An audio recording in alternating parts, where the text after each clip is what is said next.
The Daily Purge. Good afternoon to you in the USA on the East Coast at 13:09. And on the West Coast, what is it? 3 hours earlier, 4 hours earlier, something like that. And of course, here in Central Europe, it's 1900 or 7 p.m. for you civilians. Yes, indeed. Well, I tell you, I got a challenge for you today. It just dawned on me today because I was doing a call with a friend. And it just dawned on me, like, why don't more people do this? I mean, I always talk about asking for help and how important that is, and that's the secret to success is actually asking for help. And I do it every single day.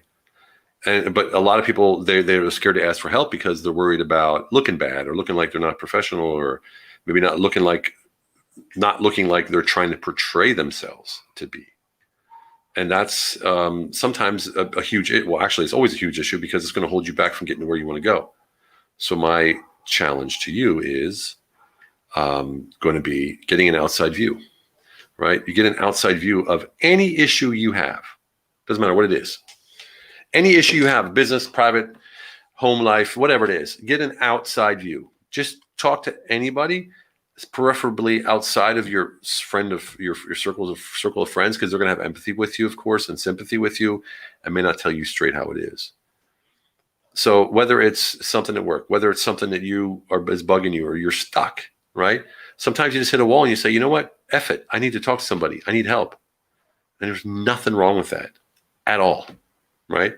The question is, if you're asking for help to get an idea to do something yourself, or if you're asking for help so they could sort of pull you out, that's not going to work. Most people won't say, okay, here, let me help you out. Let me give you everything you need so you don't have to do it yourself. Asking for help is about getting just enough information so you could go further on your own, right? You don't want someone to do it for you. And so that's my challenge for you.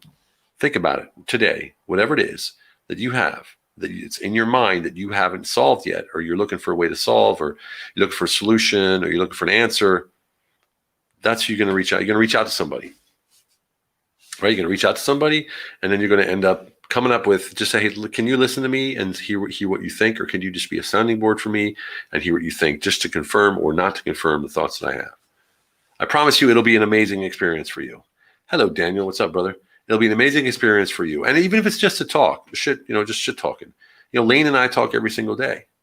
We have people, I talk to so many people every day. A lot of people, probably 3 or 4 people every single day. We either talk or we text or we message or WhatsApp or emails or whatever. And it's just something, to keep up. Hey, how's it going? What's going on? Yeah, I got this thing. What do you think? And how do you think about that? I mean, even my cousin this morning, I was on Clubhouse and I heard this guy talking about identity and about, hey, what's up, Jared? And about how, this guy's identity, he had a disability and he made that his identity. And you know how we think about identity. It's not what you are or what you have. It's who you are, right? Personally. And I was like, hey, cousin, what do you think about what he just said? Hey, Sven, how are you, man? Good to see you. So I asked my cousin what she said. She said, well, I think he uses it as a skill and not necessarily as his identity. He's misappropriating the name of identity. And so I'll even ask in moments like that where I'm supposed to be the professional on identity, and I'll ask my cousin, what do you think? Why? Because I want to learn. I want to collapse time. I want to move forward faster. I want to make more money in my business. I want to work less. I want to have more impact. I want to have that immediate impact that immediate impact ripple effect, what we call radiant value, right? There's all these things that I'm seeking in life. And if I sit here by myself and try to figure it out all by myself, then I'm probably not going to have the same amount as if I talk to 3 or 4 people a day. And a lot of times it's them talking to me and me not talking to them, which is what I do, right? So that's what I do as an advisor. I listen and I advise, right? So I love doing that because of my experience. I was talking to someone today who quite a woman, a great story, wonderfully successful. And I was telling her that sometimes when I talk to people and I ask questions and stuff, they're surprised that I'm asking questions, because they think because of my background and my biography that I know everything, right? Which is ridiculous. And I remember one time when I was living in Berlin, I had a buddy who was the highest employee in the foreign ministry in Germany before you come to an elected official. And we were sitting for dinner one night and he said, hey man, I just finally found a director of communications for my office.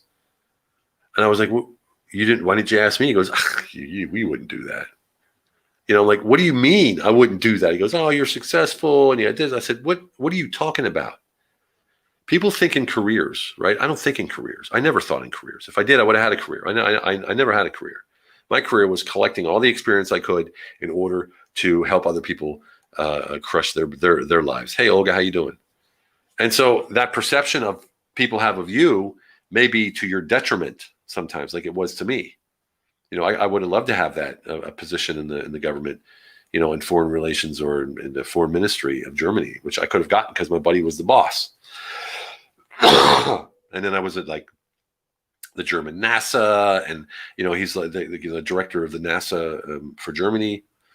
He's like, oh, man, you would. This is like an office job. You would hate it here and stuff. Like, what the hell are you guys talking about? Like, what gives you that idea? You're an entrepreneur. You're always out there and moving, and you're on TV, and you're doing this and that. So what? That's just experience, man. And so it's so funny that until I started asking for assistance, help, feedback, reflection on all the different things I did in life, that people actually realized, that, hey, but this guy is multifaceted. He does a lot of different things. Yeah, Jared, I know what you mean, right? And so it's really important that we are always a teacher and always the student, so that we're always available to learn new and I just joined a private group today for investments, and they said introduce yourself. So I introduced myself a little bit, and I ended it with, I'm looking forward to learning from you all. And the first comment that came up was, or the second comment that came up was like, oh, well, you can learn from us. We think we can learn from you. And I'm thinking like, okay, see, there we go again, right? I got to change my messaging or something to play down my experience or what, so that people would stop doing this. Where did I live in Germany? Mirza, I lived in Germany, Berlin, Hamburg, Dusseldorf, Munich, Frankfurt, Hanau. 16 years, brother. Ich habe auch in Wien gelebt. I also lived in Vienna, and I lived a little bit in Linz as well. Yes, indeed, sir. You're in Vienna. Du bist in Wien, ne, Mirza? Glaube ich schon. Yeah. So yeah, Mirza's in Vienna. Yeah. And I bounced all over the planet, basically. Well, European planet, I guess you could say, pretty much Europe. And it was always the same thing. And because I was so pig-headed, I can do this on my own. I'm this and I'm that. I can do this and that. Yeah. Mirza. Ja, doch. Yeah, I was in so many companies or so many countries and so many cities. I mean, Vienna is one of my favorite cities. Austria was one of my favorite countries until they started doing this craziness lockdown and stuff that went overboard. But yeah, I was Vienna. I mean, I'm only 2 hours away from Vienna by car from in Budapest. It's literally 2 hours to Vienna. Osnabrück. Oh my goodness, Sven, I got some stories about Osnabrück, brother. I can tell you all day long, man. My first book that I wrote back in 2003 has some stories about Osnabrück. Oh, yes, indeed. Hello, Shirley. How are you? Good to see you today. All right. So, yeah, I mean, that's funny, Sven. I'll be damned. Yeah, so that's my challenge for you today. Check it out, right? Whatever it is that you stuck with, whatever it is that you have in your mind, whatever it is that you haven't cleared up yet, whatever it is that you've been wanting to do, wanting to say, wanting to be, wanting to accomplish, and you haven't started yet, go out and ask somebody. Huh? Go out and ask somebody. Oh, Sven, really? I bet. Maybe we know each other. No. So whatever it is that you have, wish, want, need, couldn't get, want to get, tried to get, didn't get it, whatever, just ask somebody outside of your friends, family, and say, hey, let me bounce something off you. Tell me what you think. What about being more visible, like fixing my statement above? Jared, being more visible is what I'm doing right now. What am I, in episode 600 and God knows what? People know me because I'm present. I'm omnipresent. That's what it is. People, most people don't have the ability to be consistent. 693 episodes, going on 3 years or whatever it is. And the ability to be consistent is key. Just like when I joined Clubhouse, I'm in one room, 30 minutes a day. That's it. And on Thursdays, I have my own session at 1 hour and Breakfast with Champions, right? The largest room in Clubhouse, the largest consecutive room in Clubhouse. It's now the longest room in Clubhouse now. They do 18 hours a day. And I'm consistent. I've been there since the very first day, right? And this, I started and I never stopped. Sometimes I'll drop out, right? Hey, Ronald, how you doing? Sometimes I'll drop off because I'm in Mexico or I'm vacationing. And you know what? I need some time off too, right? So not a big deal. But I'm consistent with it, right? That's what creates visibility. That's what creates that recognizable face or, hey, I know you from somewhere. I mean, literally, I think I told the story already, but I was in a pool in Mexico, in Tulum, in a hotel. It was a very nice, like different kind of hotel. It wasn't really like a hotel complex. It was more like little houses. Great to hear, Ronald. And the guy in the pool's like, you're Stephen Kuhn, aren't you? And he's like, you wrote that book. I'm like, Humble Alpha. He's like, yeah. And he remembered my face, my name, but didn't remember the book. And I was there talking about the book where he saw me.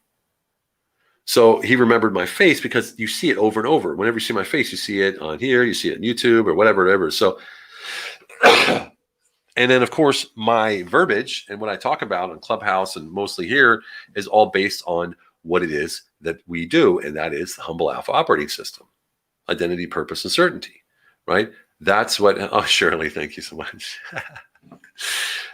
And so whenever you're communicating in public, when you're out there, you're trying to be consistent with being visible because you want to sell your products or whatever it is that you do.